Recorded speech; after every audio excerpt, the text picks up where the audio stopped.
Welcome to my channel. My channel is Creep channel. Like and subscribe this channel.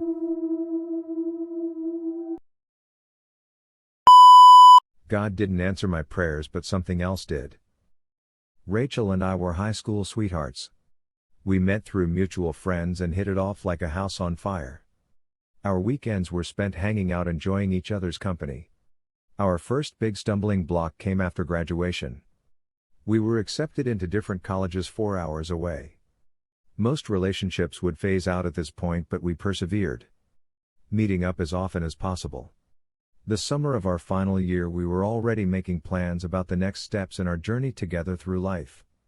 Where we'd like to live, how many children, we'd even named the dog we would have. After we graduated, I asked her to marry me. We were young in love and life was going just as planned. Rachel's bachelorette party was planned for 2 weeks before the wedding. The venue was set, the menu had been tasted, and guests had flights booked from various parts of the globe. On her way home from the party, she was taken from me. Some sick bastard put an end to the life we had dreamed of. The things he did to her were unspeakable. I was the first on the scene. The flashing blue lights sent waves of terror through my body. I already knew the inevitable was awaiting my arrival. That still didn't prepare me to see the woman I loved, disfigured in such a vile manner. The tears engulfed my vision. I couldn't bring myself to look at her, but the police needed me to confirm her identity. Between the tears and vomiting, I managed to tell them enough to bring her body to the morgue. I dropped to my knees, losing myself in the madness. The autopsy was extensive but found no match for DNA. Cameras in the area didn't show any clear pictures of her assailant. The funeral was a blur. People who should have been celebrating our marriage were now lining up to shake my hand and utter the dreaded words, "I'm sorry for your loss." I spent the next 3 years just existing. A ghost of a man, going through the motions expected of me. I spent my days at work, participating in the office conversations but never actually taking in any information. The discussions about the new show on TV or the latest scandal online. These meant nothing to me. Existence was meaningless.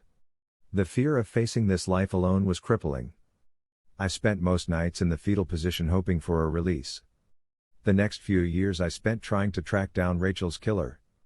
I was adamant the police never tried to find him. My beliefs were fueled by hours scrolling through the internet, plaguing my mind with stories of conspiracies. Forums of people who believed the world was run by lizards and our lives were not what we were led to believe.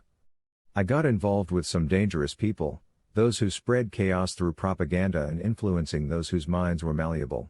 Through these groups I made connections, people who had access to power but should never be in those positions in the first place. I cornered my first target in an underground parking lot. I pressed a knife to his throat and demanded a confession. I had confirmed he was released from prison a week before Rachel's murder. He was in for charges of sexual assault and battery.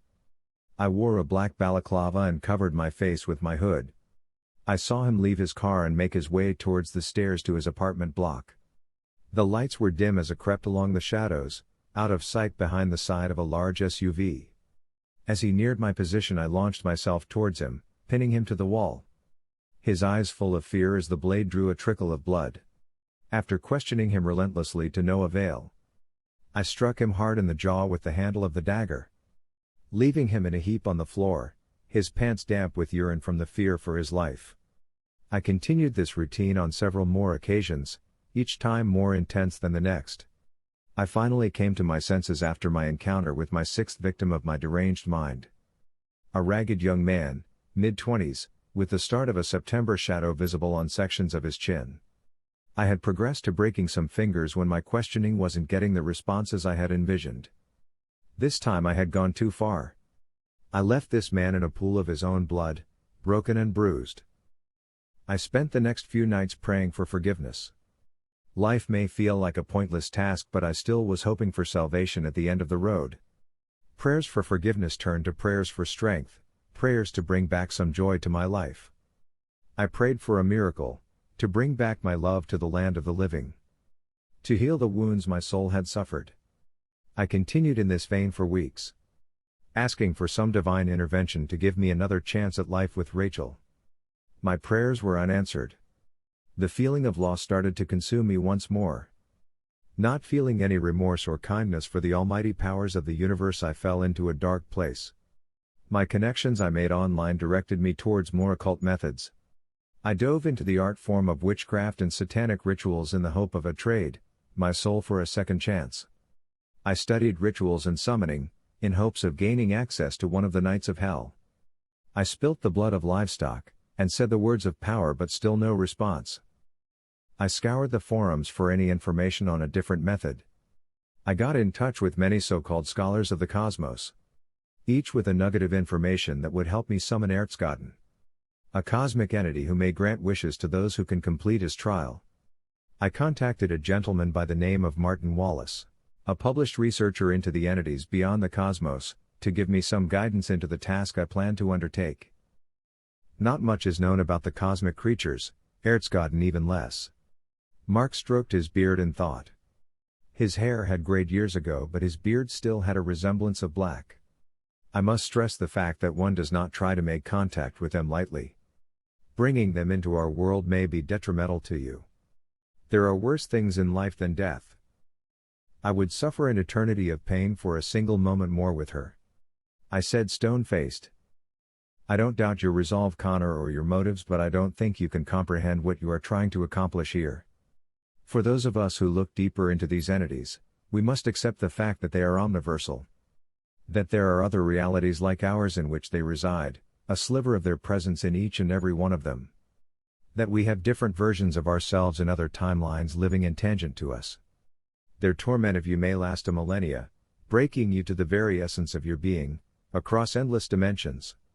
He stared into my eyes, willing me to understand his reasoning.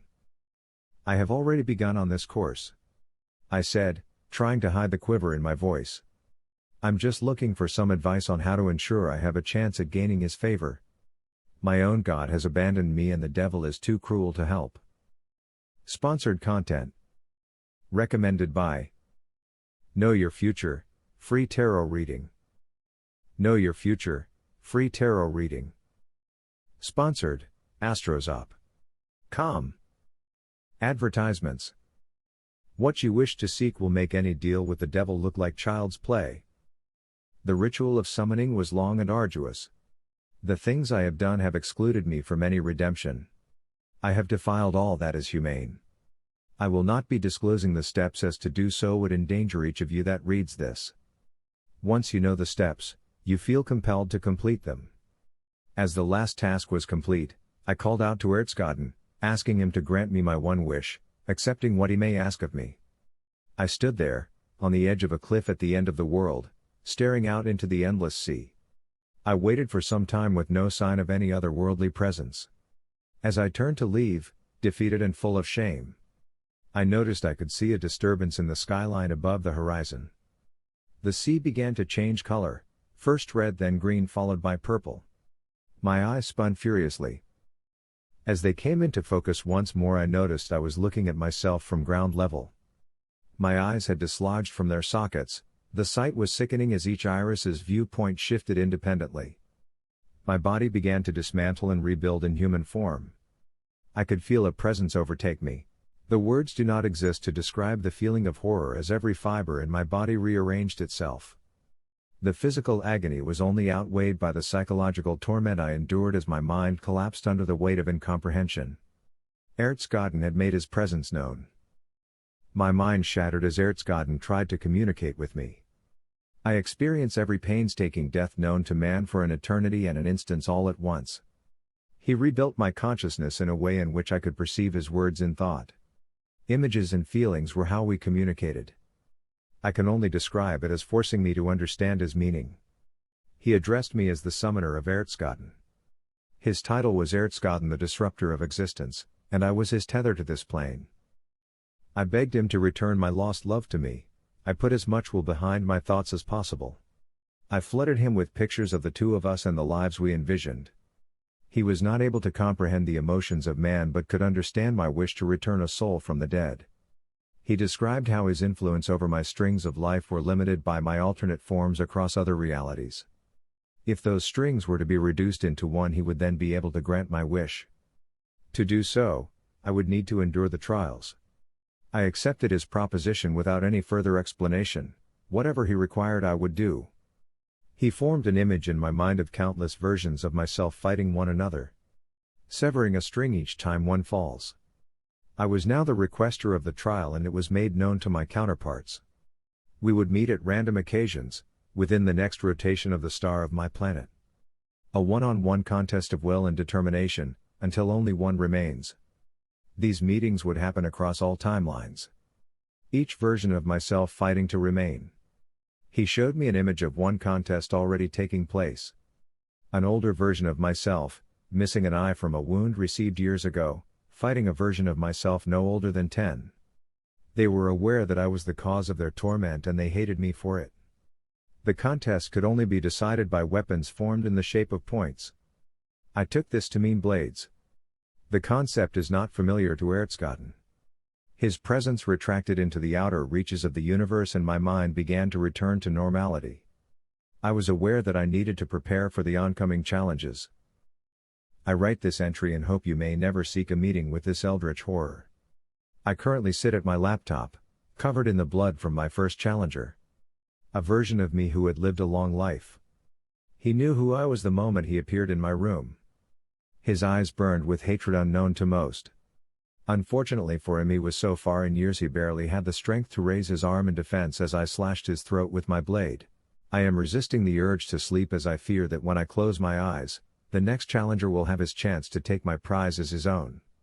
They are fighting for their lives, but I am fighting for hers.